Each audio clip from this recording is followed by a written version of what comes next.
What was your biggest worry before getting your new roof? I think, anytime when you get into a project that large with your home and you're spending that kind of money, Yeah. you hear the horror stories about contractors taking deposits and never showing up. You hear stories about contractors coming out, starting the job, and walking away, leaving it unfinished Yeah. with materials laying on the property.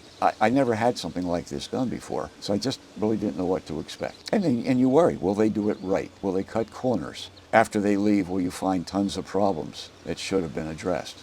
So How was your overall experience with the roof installation and our site supervisor? everything went very, very well. The day they showed up, the crew got here maybe about 10 minutes before the site supervisor. And I was talking to the one gentleman.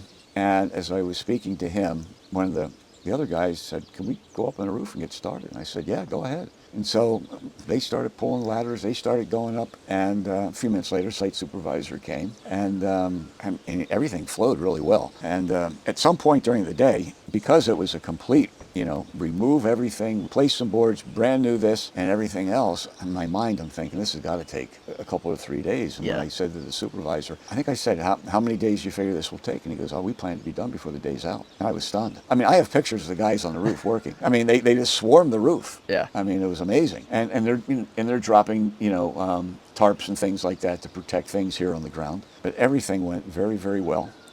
At the end, they had a magnetic sweeper, I guess you would call it, and they went around several times. They did an excellent job of cleaning everything up. I almost felt bad, but as time goes by, I mean, even though we're walking around and looking, there's things you don't automatically pick up on. When I'd be out in the yard and I'd be back at an angle, I would see something that would look a little off, and I'd say, "Steve, I hate to call you." And that's where I think I really, really started to get impressed, because they'd come back and back and back, and they'd be here quick. But that's been my experience over Yeah. and over and over. People come out, they come out quick, always very friendly people. Sometimes with the contractors, you kind of get attitudes and things, nothing. Smiles, and just, in fact, I had a gentleman here a couple, 3 weeks ago. One of the first things he said when he got out of the truck was, "Our company is big on customer service." And I said, "I know that."